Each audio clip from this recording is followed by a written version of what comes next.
Good evening everyone शताब्दीर किचेने आपनादेर सबाइके स्वागत जानाई। आजकेर रेसिपि कातला माछेर मालाइकारी। स्टेप बाई स्टेप जो रेसिपिटी फलो करें आमी 100% ग्यारेंटी दिए बोलते पारी এই একটা রেসিপি দিয়ে পুরো প্লেট খালি হয়ে যাবে। তাহলে চলুন শুরু করা যাক আজকের এই সহজ এবং সুস্বাদু রেসিপি। এই রেসিপির জন্য আমি এখানে 6 পিস মাছ নিয়ে নিয়েছি। প্রথমে মাছগুলোকে ম্যারিনেট করে নেব। তার জন্য দিয়ে দেব পরিমাণ মতো লবণ, हाफ चामच हलुद गुड़ो,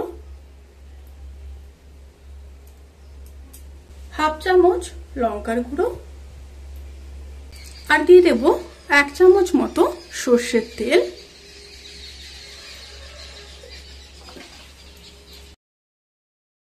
माछगुलोके मैरिनेट करे 15 থেকে 20 मिनट अति अवश्यई मैरिनेशने रेखे दिते हबे।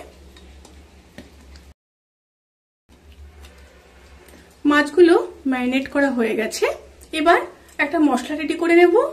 তার জন্য নিয়ে নেব একটা মিক্সিং বোল, দিয়ে দেব 10-12টা কাজু, 1 চামচ চারমগজ আর দিয়ে দেব 2 চামচ পোস্ত। সামান্য জল দিয়ে দেব, দিয়ে একটা স্মুথ পেস্ট রেডি করে নেব। প্যানটা গরম হয়ে গেছে। এবার প্যানের মধ্যে কিছুটা সরষের তেল দিয়ে দেব। তেলটা গরম হয়ে গেলে ম্যারিনেট করা মাছগুলোকে ভেজে নেব।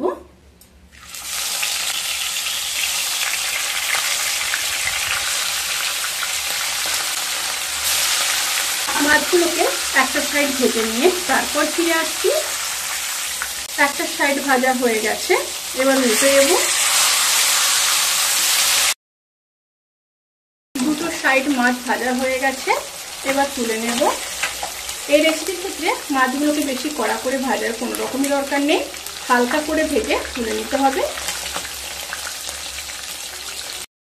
এবার মাছ ভাজা ওই তেলের মধ্যে দুটো শুকনো লঙ্কা, থেতো করে রাখা 3টে এলাচ, 3টে লবঙ্গ আর সামান্য দারচিনি দিয়ে দিলাম।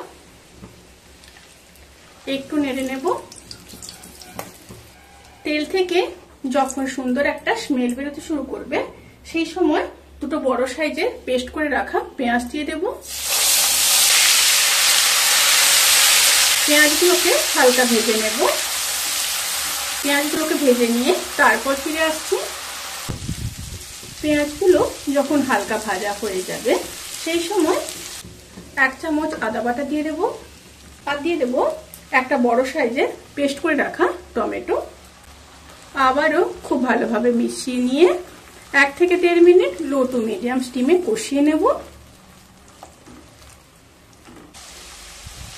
পেঁয়াজ, টমেটো আর আদা যখন ভালোভাবে কষানো হয়ে যাবে সেই সময় দিয়ে দেব পেস্ট করে রাখা কাজু, চারমগজ আর পোস্ত, 1/2 চামচ লঙ্কার গুঁড়ো, 1/2 চামচ হলুদ গুঁড়ো, 1/2 চামচ জিরের গুঁড়ো আর দিয়ে দেব পরিমাণ মতো লবণ। দিয়ে আবারও লো টু মিডিয়াম স্টিমে মশলাগুলোকে খুব ভালোভাবে কষিয়ে নেব। সাথে খুব সামান্য মশলা ধোয়া জল দিয়ে দেব। আবারও মিশিয়ে নেব। এবার খুব ভালোভাবে কষিয়ে নিয়ে তারপর ফিরে আসছি।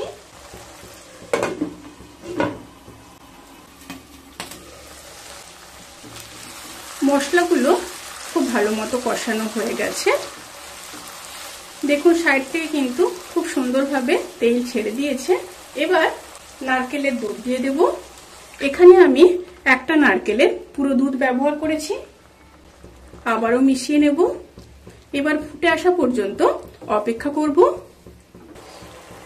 তরকারিটা ফুটে গেছে। এবার ভেজে রাখা মাছগুলোকে দিয়ে দেব।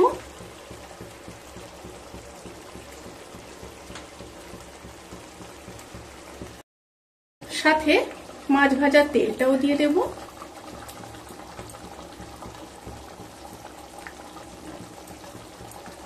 এবার আবারও একটু মিশিয়ে নেব।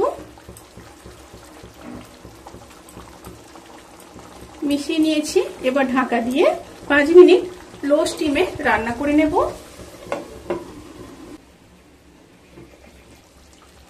রান্নাটি প্রায় হয়ে এসেছে। এবার নামানোর আগে 1 চামচ চিনি দিয়ে দেব, অবশ্যই দিতে হবে। যেহেতু এখানে নারকেলের দুধ ব্যবহার করা হয়েছে, আর দিয়ে দেব হাফ চামচ গরম মশলার গুঁড়ো। এবার খুব ভালোভাবে মিশিয়ে নেব।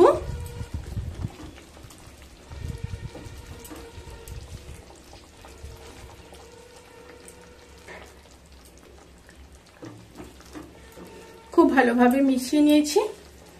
এবার গ্যাসের ফ্লেমটাকে অফ করে দেব। অফ করে ঢাকা দিয়ে 10 থেকে 15 মিনিট স্ট্যান্ডিং টাইমে রেখে তারপর সার্ভ করব। রেসিপিটি কেমন লাগলো প্লিজ কমেন্ট করে জানাতে কিন্তু ভুলবেন না। যদি ভালো লেগে থাকে তাহলে সাবস্ক্রাইব করে পাশে থাকা বেল আইকন প্রেস করে নোটিফিকেশন অল করে রাখবেন। তাতে করে আমি যত রেসিপি দেব সমস্ত লিংক আপনাদের কাছে পৌঁছে যাবে। আপনারা সবাই ভালো থাকবেন, সুস্থ থাকবেন, সাবধানে থাকবেন। আজকের মতো এই পর্যন্ত। পরের ভিডিওর জন্য অপেক্ষা করুন। টাটা।